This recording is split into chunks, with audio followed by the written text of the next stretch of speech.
Whether your beer is in a bottle, can, or glass, kick back and relax. It's Better on Draft.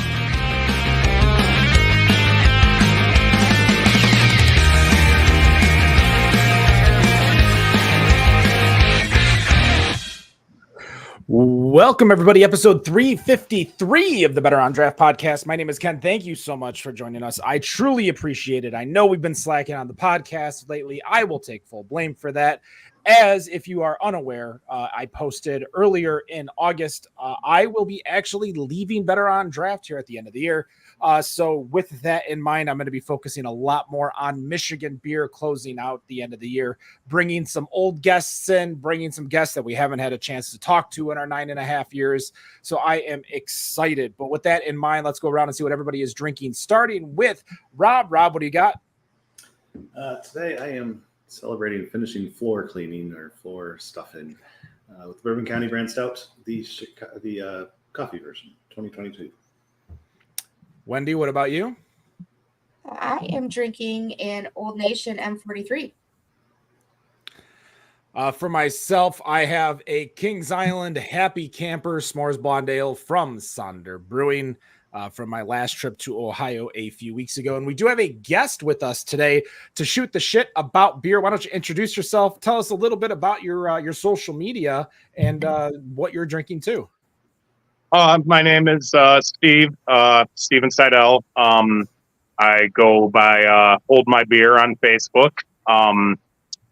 As of July 1st this year, I'd been to every brewery that was currently open in the state of Michigan. There's a few that have opened since that I haven't quite got to yet.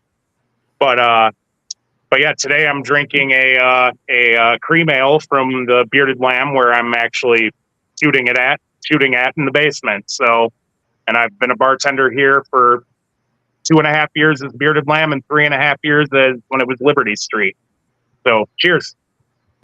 Well, we appreciate you coming on the show. One of our actual webmaster found your page and was like, hey, I'm really enjoying this page. You guys should really give this guy a chat, which is why I reached out to you. So the first question I want to ask you is, you said you've been to every single brewery that's been open in the state of Michigan currently as of January 1st. How did you find all those breweries? I did most of it through back in the day. I used to find them in the old Michigan Beer Guide by Rex Halfpenny, and I used to sit there and cross them off throughout that book as I found them. But now I've been using the Michigan Brewery Map app since the Michigan Beer Guide went under, or he retired. I if I had enough time, and I might have picked up his work at that point because I really enjoyed that publication. But now I use the Michigan Brewery Map app to cross off breweries. Well, that's great. That's Michigan Brewery Map app on iOS and Android, free for everyone. Compliments of Better on Draft. This is your opportunity to go find all the craft beer in the state.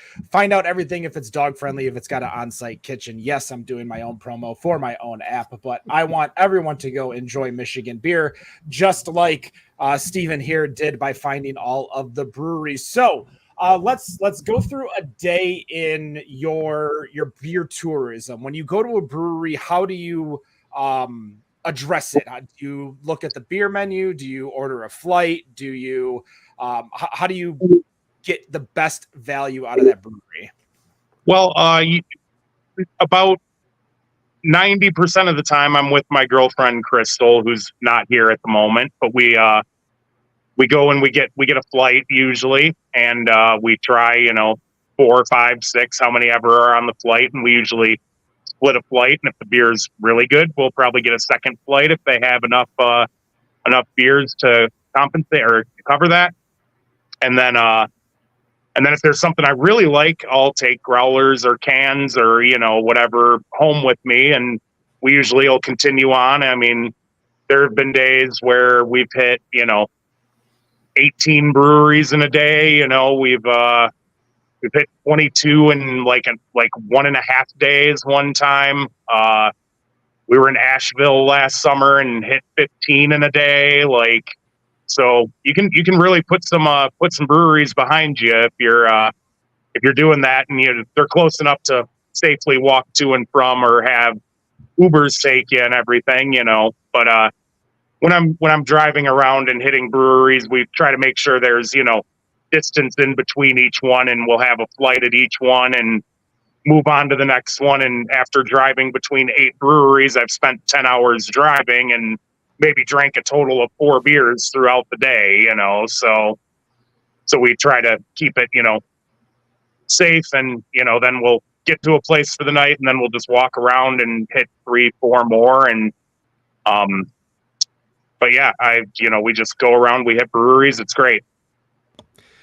When you're going to a brewery, are you looking for a specific style when you're buying that flight? Are you trying to get like a whole roulette of flights or a whole roulette of styles, or do you stick with what you specifically want and like? I just go with whatever sounds good. My rule is I'm allergic to coconut, so anything as long as it doesn't have coconut in it, I'm cool with trying it. Like I like all styles, everything.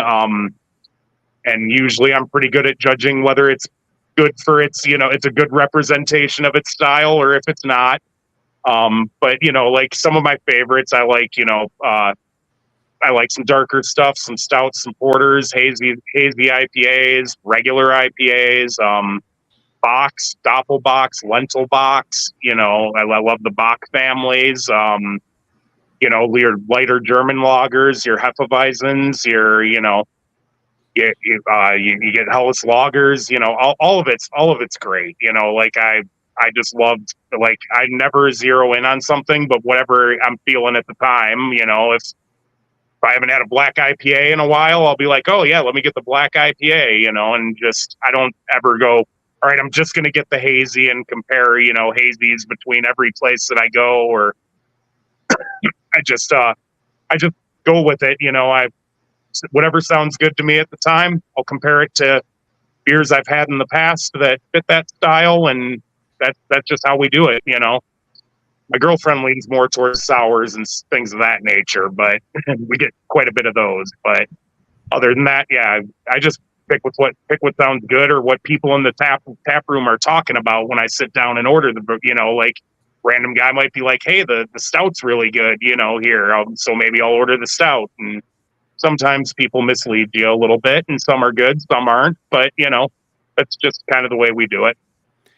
Now, at Bearded Lamb, do you guys do flights over there or no? Yes, we do. Okay. As a bartender, yes, do you like to serve flights, or do you find it a pain in the ass? It can go both ways. I like serving them because I love, to let people try the different beers. But, when somebody comes in during like the busiest time of the day and 10 people want flight, all of a sudden you're sitting there and you're just pouring 5-ounce beers and running around, it can be a little hectic when everybody wants a flight during the busiest time of the day. So, if you're going and you notice it's really busy, maybe next time order a flight, you come into a place. But if it's slow, I think most bartenders should be pretty okay with the pouring of a flight. It gets people in the door, it gets people to try different things, and it is frustrating, but you should always be willing to do it. Even when it's busy and it is frustrating, you should be willing to do it at all times. And I know that's a divisive topic amongst craft beer bartenders. So between that and growler fills, I'm sure we could spend the next 3 weeks debating between what people think about those two options at breweries. Well, with a lot of breweries moving away from growlers and into crawlers, do you see a lot of breweries still offering growlers these days? Yeah, I see quite a bit. I think it's definitely more of like a smaller, town kind of thing when it comes to the breweries. Like if you're going to Grand Rapids or Detroit, most places are doing cans and smaller options.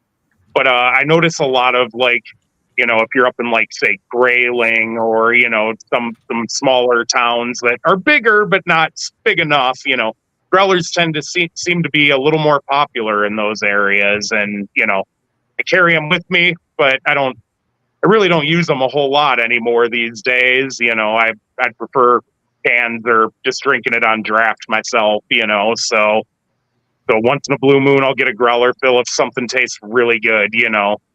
So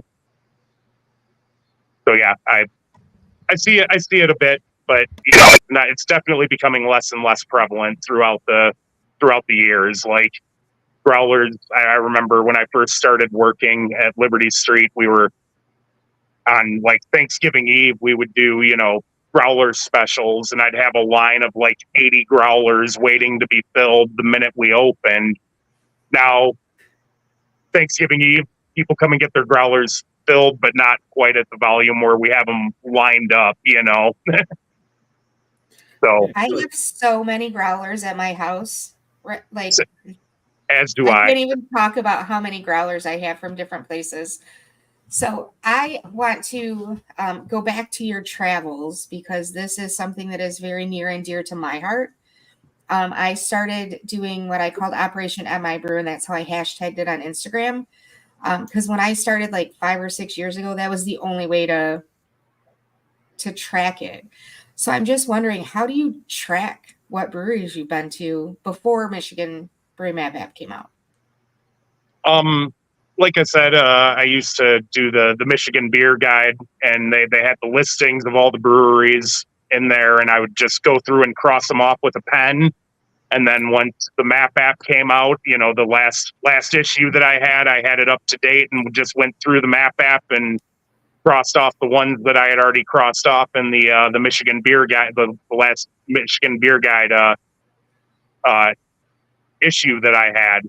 And if there was any that opened in between that I went to that wasn't in the beer guide, I wrote them down on a sheet of paper. And then once I found the map app, I went through and crossed off everything that was there. And I mean, I even had quite a few wrote down that, you know, were never on the map app, or, you know, things like that. So like, yeah, like, you know, like places like, I remember this one place, it was in Jackson, it was called Biffer House Brewing Company, and you walked in and it was a tiny little place, and they served everything out of ceramic mugs. Like it was, you know, it wasn't for Mug Club members or anything.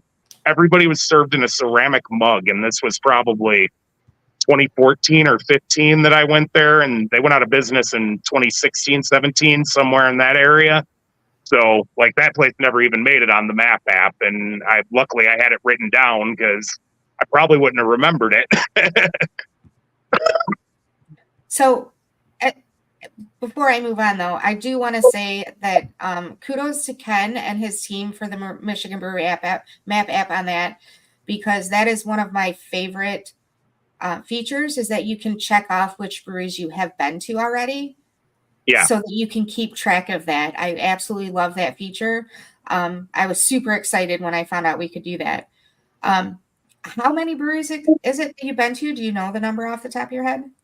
The number that I have is about 462. There's some that are missing off my complete list, and I know it because I can't find them, remember them, but my total list right now is like right around 456, and I know there's a few that I'm missing from back in the day because I always kept track of the number, but you know, it doesn't quite add up on my list. It's about 6 or 7 short, and you know, maybe a few beers were involved there, and maybe I am actually at 456, but there are definitely like places that I visited in maybe like 2011 that were around for a hot minute, and you know, like were gone, and I just forgot about them. So I had a friend that was trying to keep track for me on a spreadsheet, and we just lost track. It went so quick. So when you go to a brewery, what is it that you're looking for? Are you because when I go in, I always like to look at the atmosphere, and I like to talk to people that are there and kind of get a feel for what the brewery is like. Do you do that too? Yes, I do. Yeah, I like to talk to the locals. You know, we'll find really interesting things to do in some of these towns too. You know, when you go into a small town, and you know, like last year we were up in the UP, and we were at Cold Iron Brewing Company over in basically, I think it's Ironwood, Michigan, so right on the Minnesota border there. And they were like, we have the tallest Indian in the world, you know? And so we went and saw this big statue of like a 56-foot Indian in the middle of town. Like, so that, you know, just, you see a lot of things that you know, you necessarily wouldn't see when you talk to the locals, and, you know, you talk to them and find out what they're drinking, find out, you know, like their mug club members, how long they've been coming, you know, like, you just get a feel for, you know, like the smaller towns and how they actually, a lot of smaller towns take a lot more pride in their breweries than, you know, some of the bigger guys do. It seems like, you know, like you go to the bigger guys, they have the fancy image, they have all that going for them. But then, you know, like, you know, there's something lacking as opposed to going to smaller breweries in small towns where, you know, the bartender's the town historian, basically. You know, he knows every building that was ever built in town. Like,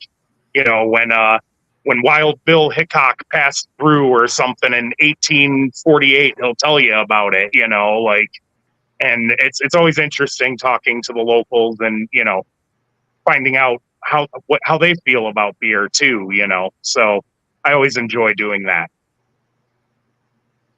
Absolutely. Before I send it off to Rob, I'm just wondering, what is the most interesting brewery that you have visited so far?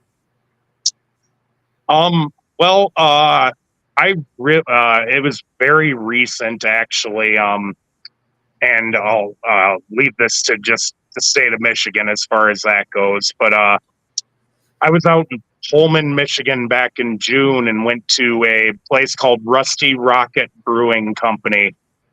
They were by appointment only, and it was in a old YMCA camp from the 1920s. So it was on Upper Scott Lake in Pullman, Michigan, and it was run by a husband and wife who lived on the other side of the lake.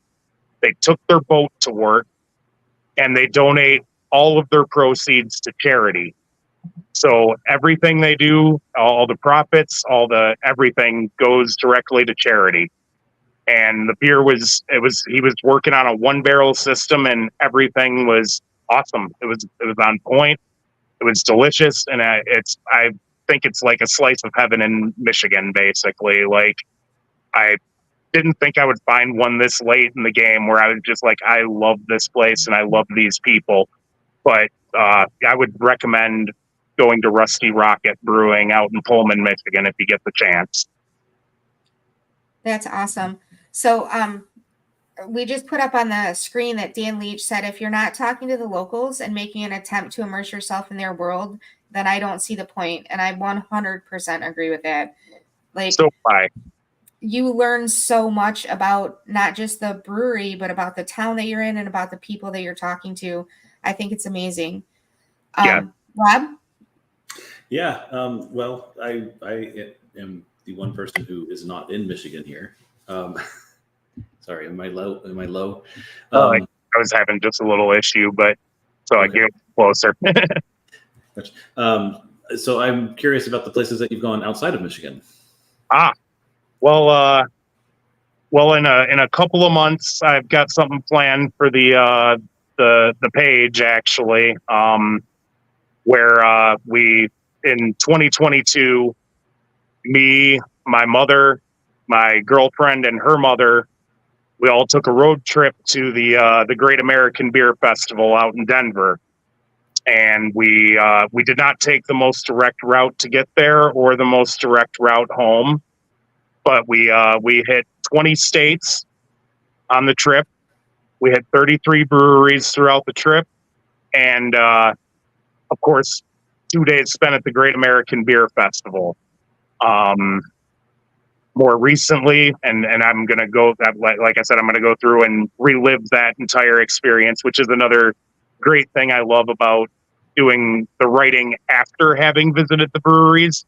I get to relive every brewery I went to as I type up a new review. So I get to experience the brewery again as I review it. So, even if I haven't been there in 2 years, I have a photographic memory. I remember like everything when I go places. So I basically relive the experience as I type every review.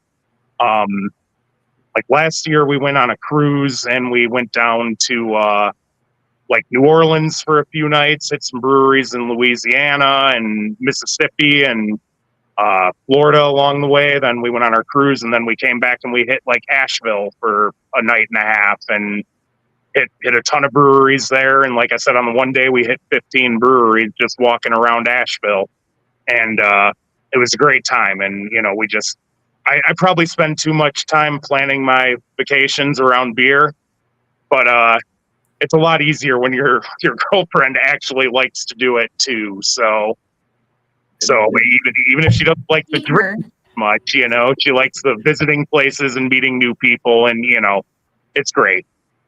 Yeah, it's easier when you have that kind of an activity to kind of plan for too. You don't have to figure out too many things in the local area.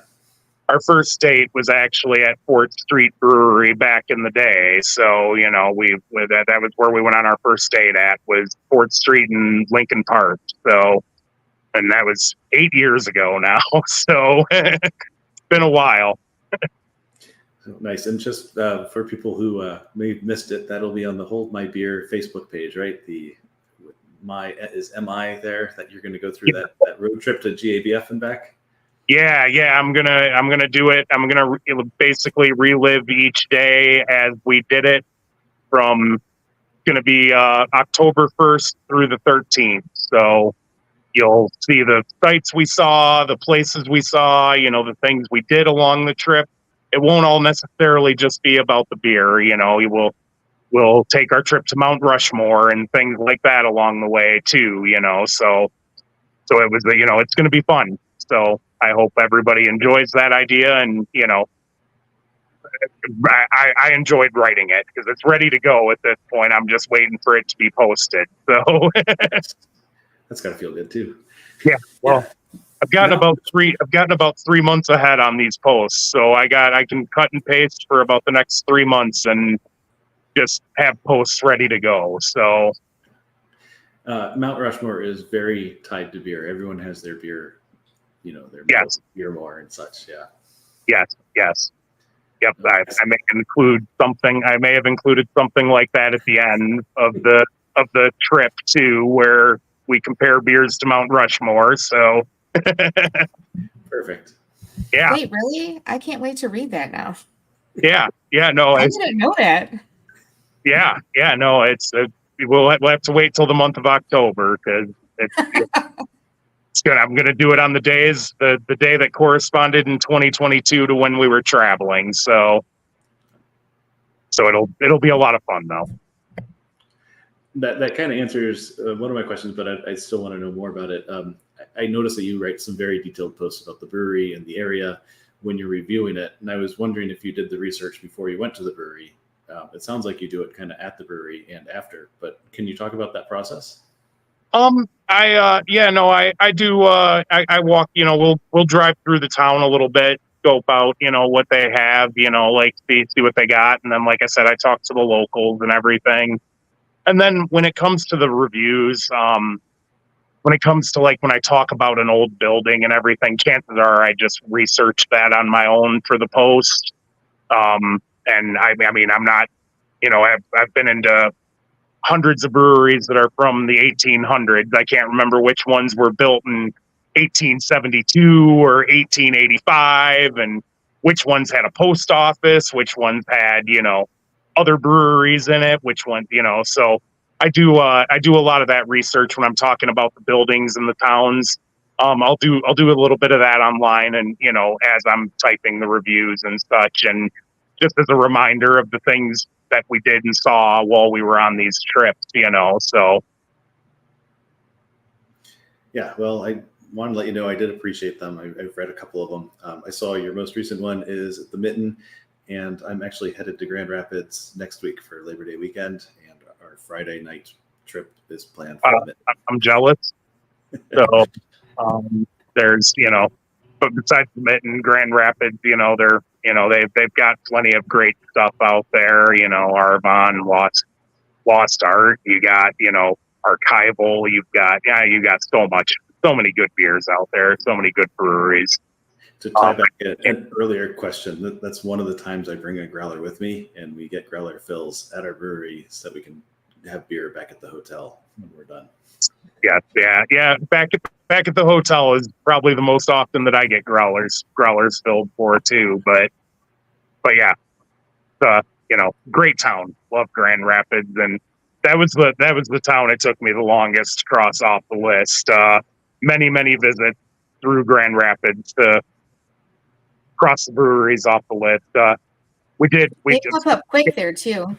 Yeah, but going back to a little earlier, you asked about the volume of breweries we can go to in a day.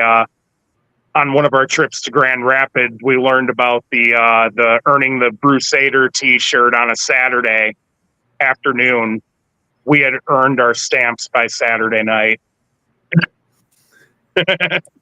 You needed I think it was 8 or 9 to get the shirt. That's And we did it in about 8 hours. We were everywhere, and the next morning we went and turned it in and got our shirt. So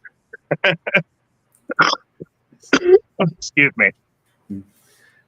Nice. Hey, real quick, I just want to interject. Ken, while you're filling all of the Michigan stuff throughout the end of the year, I do remember Mitten Brewing talking about having us on site because they're haunted. Oh, I just wanted to bring that up, that we haven't done that yet. We have not, no. That some of the employees here at Bearded Lamb have told me over the years that this place is haunted too, and I've worked here 6 years. I've never had an experience myself, but there are plenty of people that have told me over the years that they see ghosts in the employees and such. So I think that's just pieces of Joe Walter's soul that's just slowly seeped out of him as he was brewing over there at Liberty Street. So I think that's just little Joe Walters running around haunting you. Maybe, but nah, Joe's a great guy, and I've been visiting him over at One for All quite a bit lately too. And I recommend visiting him. He's awesome dude, and he's doing what he wants to.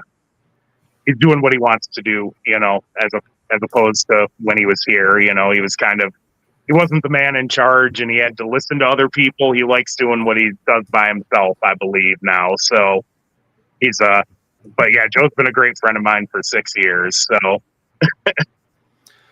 from the Facebook chat, Evan Alexander's curious, and I'll kind of pose it to everyone here, but we'll start with Steve. What's the most unique beer you've had on your travels? There's been a lot of unique beers over the years. That's a tough one actually, because Evan's always asking the hard questions. I guess being a lawyer will do that to you. Well, I'll give you an opportunity to think about it, because I'll talk about mine. I was at a brewery up in Ontario on the way to Toronto, and they brought out a mushroom sour that was in a bottle, so you had to buy the whole bottle. I didn't like it. I don't hate sours, but it just wasn't for me. And I think just the mushroom part of it was really, really just did not hit very well for me. So I think that's probably my most unique beer that I've ever had, was a mushroom sour. Yeah, well, I mean, maybe it's not the most unique beer I've ever had, but more recently we were out in Grand Rapids and we went to Lost Art Brew House, and they have the ice cream beers, which I'm not sure if you guys are familiar with them or have had them yet, but it was definitely an experience, and I liked them a lot, but it was weird looking at a hazy milkshake ice cream sour, and it drank like you were drinking a milkshake. It was interesting. It was very good, but it was definitely interesting and unique. Don't see too many places doing those. Every once in a while you'll see Lost Art post on the Michigan Beer Reddit, and some of the beers that they post are just so bright, so beautiful, so vibrant, and I'm like, I don't want to drink it, I just kind of look at it.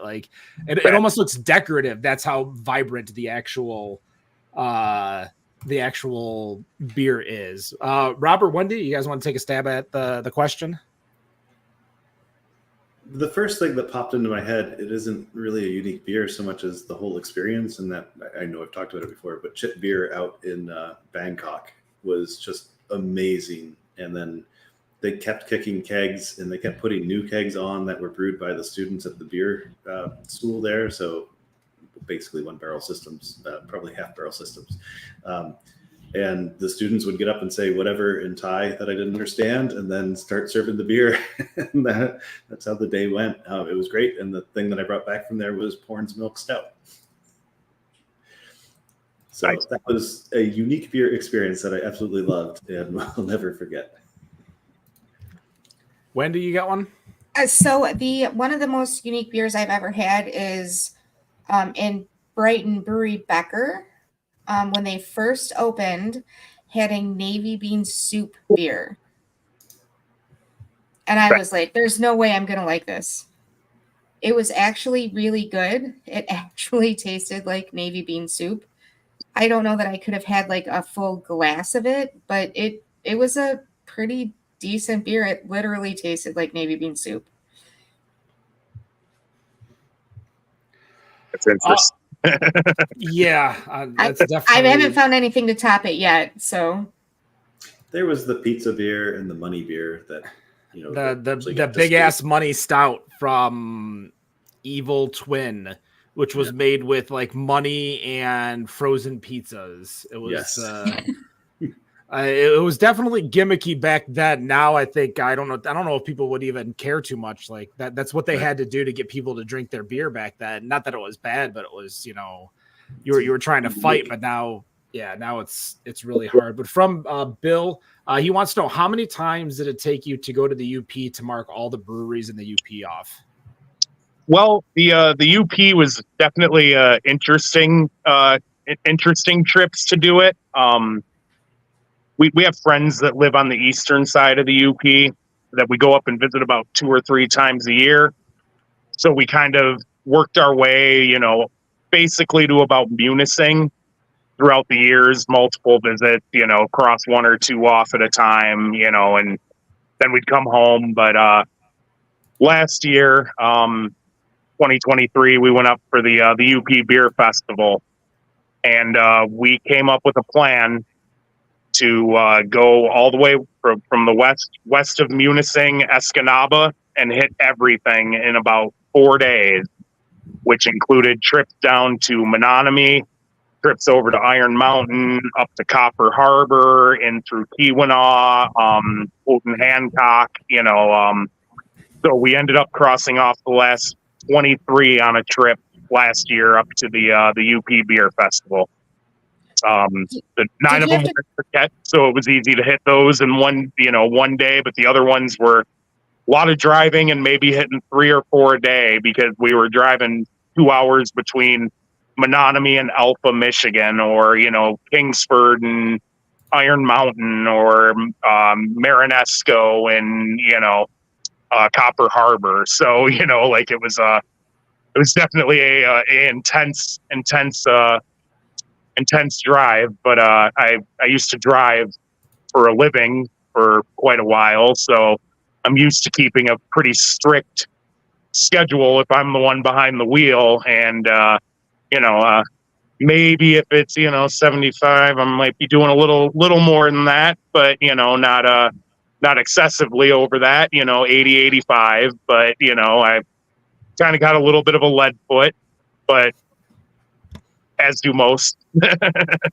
Did you find that you had to crisscross a little bit? Because I tried that maybe 8 or 9 years ago. It was a little bit longer ago. Actually, I would actually have to do another UP trip because there's so many new breweries that have opened there and some that have closed. But I had to crisscross back and forth across the UP to get their open times. Yeah. On that trip, I planned it out so that we went on like a Wednesday, and we were kind of able to do like the big loop around the bottom out to the west and then come back up and into Marquette. So we were able to kind of go around that route on that time. But the Bearded Lamb, we just underwent some renovations, and we closed in June, or we closed in late May, and we were closed in June, July. We just reopened about 2.5 weeks ago. And I had to go around the entire lower peninsula, crossing off the randoms that were on the list still. And like I started out in like Battle Creek, Kalamazoo area, went up to Muskegon from there. My grandfather lives in Muskegon, so I went out to visit him for a few days and hit some breweries there. But like the next day I went into like Grand Rapids and hit a few there, crossed them off the list. And then I like the next day I drove up to Ludington and Traverse City. And of course, Traverse, I had crossed them off in 2023. And then Identity went and opened about 2 months after I had finished. So I had to take another trip up to Traverse just to cross off Identity. But then I came back down, stayed with my grandpa in Muskegon on like a Thursday night. Friday was crazy. I woke up in Muskegon and ended up in places like Leroy, Michigan, and along 127 and all that up there. Ended up all the way up in Alpena on that day from Muskegon, and then I came back down US 23 and hit like the Alcona Brew House and Sand Lake Microbrewery out in National City. Ended up in Midland that night, and then drove up to Gladwin to spend the night after that. So that day was easily a 500 miles worth of driving between breweries in the Lower Peninsula. And then I woke up the next day and basically ended up back in Kalamazoo because I had an appointment at Rusty Rocket, and some places were open on days that others weren't open. So I ended up in Kalamazoo on Tuesday and Saturday of that trip. And then I came down like US 10 or US 12, sorry, and hit like all the wineries that happen to serve their own beer along the way, like Meckley's, North of 12, Blackfire in Tecumseh. I hit all those on the way back, and then got a little closer to home and ran all the way over to Tombstone because I hadn't hit them yet over in Chesterfield or Harrison Township. I can't remember which of the two it's in, but I went all the way over there, and it was a crazy trip that I mean, I'm glad I rented a car for it because I put 2,100 miles on that car in 6 days. And if it had been my car, I probably would have broke down in the middle of nowhere or something. So yeah, I had 36 breweries in those about 6 days as I drove all over this state trying to cross them off the list. And we left the Charlevoix area ones alone because we were heading up at the end of the month for a friend's wedding. So that's when we went up there and we crossed off things like Beaver Island Brewing, Whiskey Point on Beaver Island, Mackinac, Grand Turtle or Great Turtle on Mackinac Island. Some of the newer ones up there like Happy's Taco Shop and Elder Piper Beer and Cider. So we just crossed those off, and the last one that when I was on July 1st, when I had officially hit the last one, it was the Great Turtle on Mackinac Island. So June was a crazy month. What do you do with your mornings, since a lot of breweries don't open that early? Well, I do bartend for a living, so your mornings are not my mornings. Yeah, mornings are 10 a.m., 11 a.m., noon, whenever I get up, because I'm usually up till about 3 or 4 in the morning. So my morning's about 10, 11, noon. But if the breweries aren't open on the trips, my girlfriend and we'll go for a hike. We'll go, I like to play disc golf. She'll come, I'll play disc golf while she walks with me, or, something like that. But, we'll go to lakes. We'll go see what the, towns have to offer and stuff. And, we also do take trips where breweries aren't involved. They are few and far between, but we do take those. That's not what I heard. Too. Yeah. I see if she's on here, she might tell you that it's all breweries, but we've definitely done trips that don't always involve breweries. Is that a beer vacation if you're not going to a brewery on the trip? we No. just happen to find one while we're there. It's not revolving around a brewery. Yeah, no, that does happen too, where breweries aren't our goal, but then we end up at one because why the hell not, right? So, 1, 3. but yeah, no, it's you just it's great to visit them and everything, but I love it. I love doing it, but it doesn't have to be like my entire life. Like like I like to do other things too. I'm not just a beer geek that just. I think that's one misconception a lot of people have. With me and what I do is they think I'm just consistently drunk all the time. Like he's working. He must be drunk. He must have, and it couldn't be farther from the truth. There's a lot of days where I just sit at home and I don't drink at all. Like I don't have to have beer. I do love having beer, but I don't have to have it to have a good time or anything. I can enjoy life without drinking. So So if you were to go on a cruise next month, you wouldn't pick your excursions based on what breweries you could go to in the ports? no. We when we were in the Bahamas, we actually got lucky that there was one like right off the main strip. So we did end up going to a brewery there because we could see it from the boat. And well, the Bahamas hasn't necessarily been the safest place as of this past year or so. So, we could see it. So we went to it. But if it had been far away, we probably wouldn't have gone to one. But Can I ask which one you went to? Because I'm actually going to the Bahamas in the end of September. And I've been to Pirate Republic, but I saw there was 2 other breweries. Like, yep. That I was like, I couldn't remember the name of it. I know I've got it written down somewhere. I don't have my information or my laptop with me set up at the moment or anything. So it was Pirate Republic. But they tried. I don't know if you guys saw the post previously about having a pint glass collection. They wanted $32 for a pint glass there. And I was like, I think I can live without that in my life for $32. That's ridiculous. I have a T-shirt, and I'm not gonna lie, it's one of those T-shirts that one of my hill to die on. Ken's is the no flight thing. Mine is make your T-shirts available in the size of your patrons. Stop selling junior T-shirts to your customers. They're not old enough to drink. Yeah. And I bought like a bigger size shirt and I got it home and I put it on and it was like a small. So I have a T-shirt that's going to go probably onto I'm going to have a quilt made of all the shirts that I bought that wouldn't actually fit an adult. And that is one of the shirts that's going to make it there. Yeah, no, there's definitely an issue with some sizing at some shirts at breweries. I've come across that myself. Sometimes a 2X works, other times it doesn't. Sometimes I need bigger, sometimes I need smaller. It can vary a lot from brewery to brewery on their T-shirt sizes. Yeah, brewers, stop buying shirts for kids. They can't buy your product. Just saying.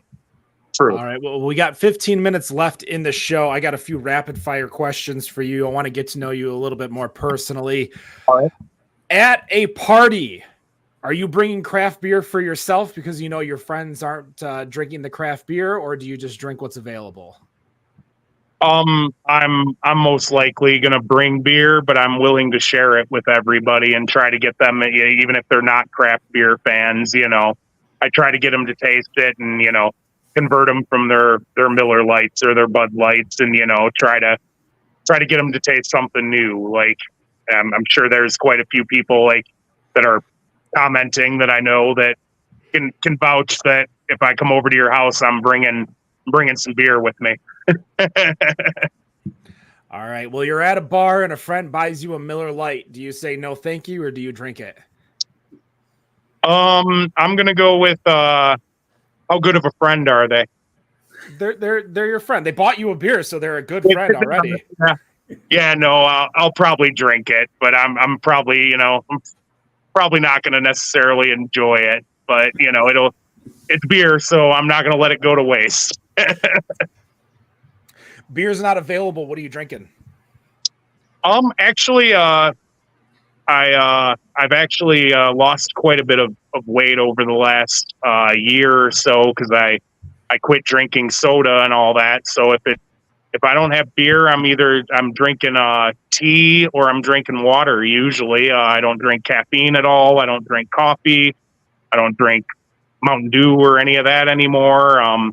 My one weakness is an ice cold Coke in a can once in a while, but for the most part, I don't drink soda, anything like that. Water, tea, and beer is all I drink these days. I guess I was more leaning towards spirits, wine, cider, mead. Actually, yeah, sorry about that confusion, but I just drink beer when it comes to the alcoholic beverages these days. I used to drink a lot of liquor, and I liked it, but it didn't like me, and I got prone to making not great decisions, and I decided to give up drinking liquor about 12 years ago. So I stick to beer and beer only, and that's just how I am these days. Once in a blue moon, if we're at a Mexican restaurant, I might split a margarita with my girlfriend, and that's about the closest to a liquor drink that I'll have. So. All right, I'm giving you the genie, the final wish for a genie. You get to bring back one brewery in the state of Michigan that is no longer there. What brewery are you bringing back? Ooh, that's a tough one, but I really miss Old Peninsula out of Kalamazoo. They were, they opened in '96. They were there for 25 years. And I used to love the atmosphere there. I loved the building. I mean, I know it's a Saugatuck Brewing Company now, and they kept most of the building intact, but I just remember they used to have the best burger in Kalamazoo too. Like if you went there and got a great burger to drink some beers with, and anytime I went there, I never really had a bad beer. I never had a bad experience. It was a kind of a really cool place just tucked into downtown there. And I miss it. It was one of my favorites that left us, unfortunately. So I'm looking at my notes, and the correct answer was Fort Street because that's where you had your first date with your 8-year girlfriend. That is true too, but I think she'll actually agree with me on Old Peninsula over Fort Street. So I don't think I'm in too much trouble there, but yeah, I am. being on He's in both the chat, so I'm watching. Yeah, she is. Being on both sides of the coin. Untapped. What's your thoughts on Untapped currently?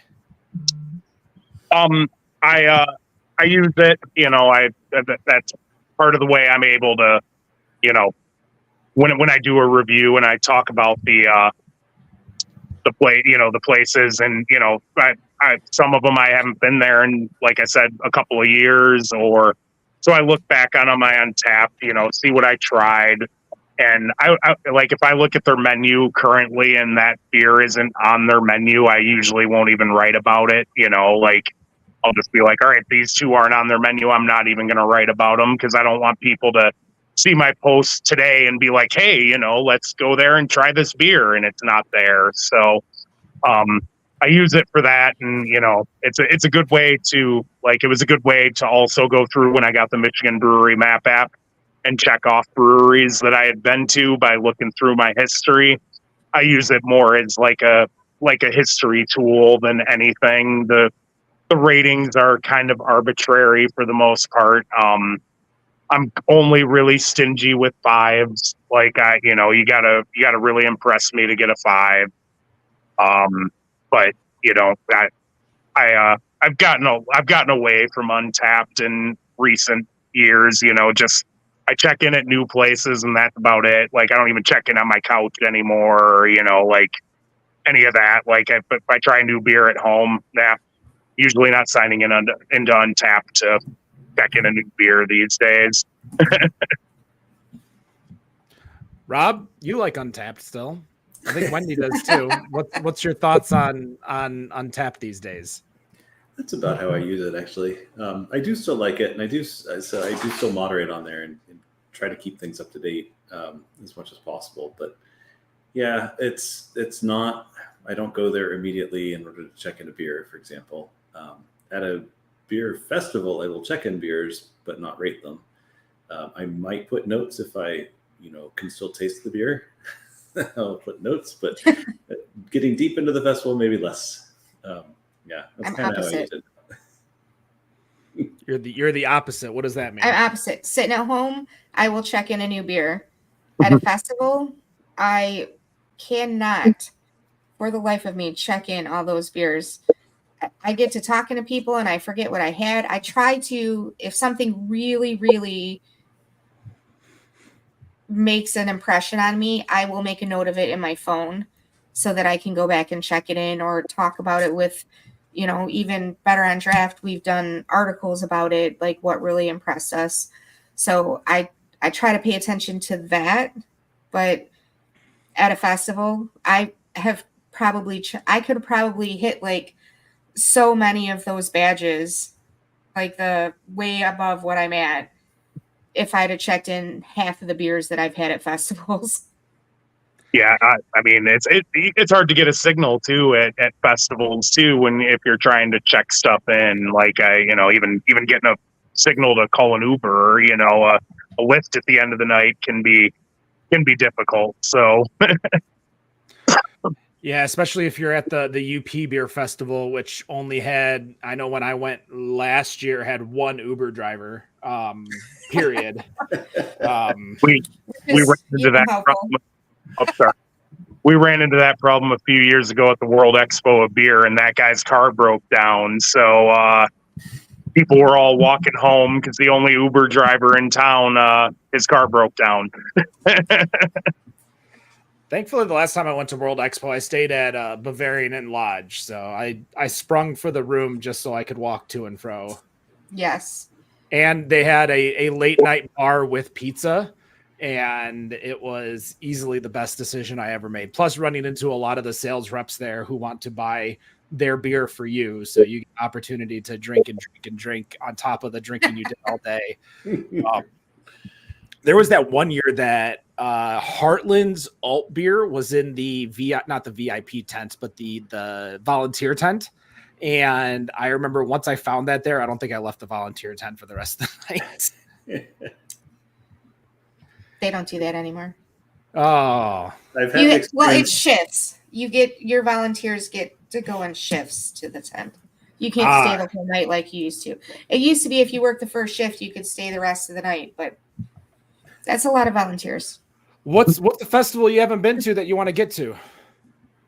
Well, like I had mentioned before, we were closed for about 11 weeks this year, and I turned 40 this year, and I really wanted to go to Oktoberfest this year for my 40th birthday, but with all the uncertainty of when we were closing, how long we were going to be closed for, I had to make the adult decision to say, I probably can't afford to take more time off to go to Germany this year for a week, 2 weeks, 3 weeks, however long I wanted to stay, along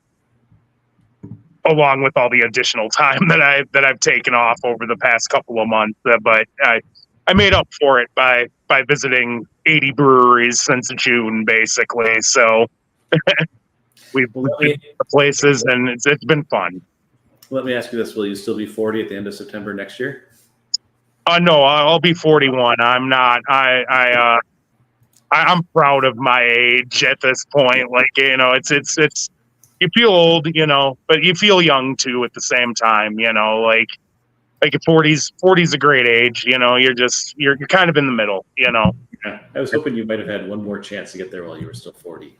Yeah, I was hoping so, but maybe next year or in 2 years, because we're kind of already in the process of planning another trip, which actually isn't centered around breweries, believe it or not, for next year for my girlfriend's mom's birthday. So we're planning to take her out for her birthday and, go on a road trip kind of thing for it. But, it's there will be a brewery or two along the way when we drive through states we haven't been to, but most of the states we're driving through, we don't need to stop at anymore because we've already been to breweries there. But yeah, it's it's a lot of fun. I just love going around meeting people, talking about beer, drinking beer, and just the stories are what keep me doing it. I probably I still work in the industry just because I've grown up with these people's kids that I serve, I've watched them grow. I've watched, the people themselves that I serve on a daily basis. I've seen their lives change. Maybe they were a young couple in in their starter house. Now they got 2 kids. They've got they're in a bigger house now. Just seeing the people on a daily basis and seeing how their lives have changed and grown, while also looking at mine and seeing how mine has changed and grown over the years too. But I'm still always willing to have a good time and make irresponsible decisions once in a while. So That All right, actually leads. Go on, Oh. Wendy. I was going to say that actually leads me to my last question for you. Is obviously Michigan is the best beer state, but what state have you been to outside of Michigan that you feel is your favorite? I mean, Asheville was great. Asheville in North Carolina, it was a lot of fun. But I just really loved. I've never made it to the West Coast for beer, so I've never gone to Washington. Never been to Portland or Seattle or San Diego. Which are all great craft beer cities, and but Denver and Colorado, just they there's so many out there, and it's kind of like Michigan where the water is some of the freshest you're gonna get in the country.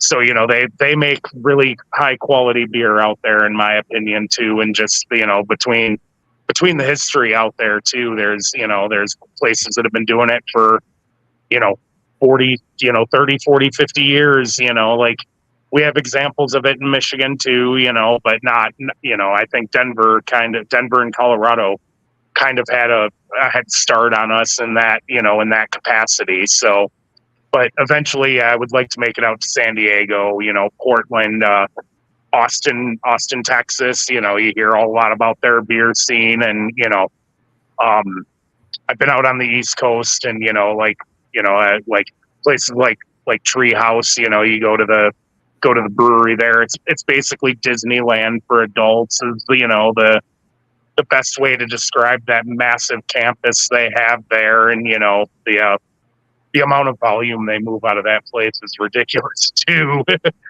People walking out with hand carts full of to-go beer, I thought when I was spending $800 that I was going to be the guy spending a lot of money, and no, people spend a lot more at Treehouse than $800 when they go.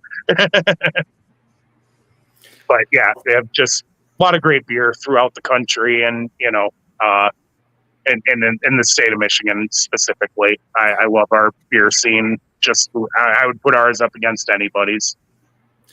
Plug Indianapolis as one that's a little closer to home, an overlooked beer city, but there's 6 or 7 good breweries downtown, and then a handful of decent breweries next to that, all within walking distance.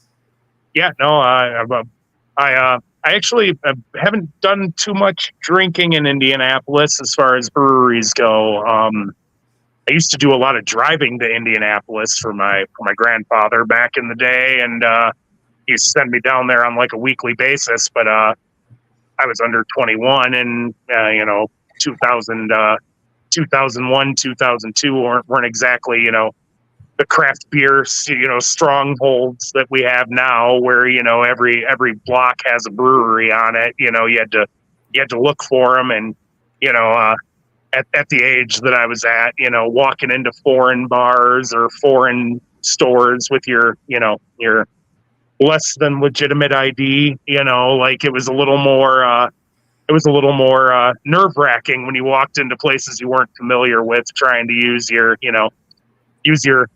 under 21 ID that you were over 21, so yeah, it's so I do have to make it to Indianapolis at some point. We've hit a few breweries in Indiana, but mainly like Michigan City, and we drove through like the southern end of Indiana last year and hit one in, I want to say it was like Evansville or something, Indiana, down by Santa Claus, and all that part of Indiana. So Indianapolis is a fun town, but I've never actually been there to drink. So maybe I'll have to put it on the list. Maybe I can recommend Bare Hands and Goshen on the way down. Yeah, they're good stops. Yes. Oh, there's good stops along the way everywhere. Well, that is going to do it for this episode of Better on Draft. How can they find you online? Right now, just on Facebook under Hold My Beer. Just make sure you put in the MI and search. If you're searching, and it tries to autocorrect it to MY, and that pops up somebody that ain't me. So,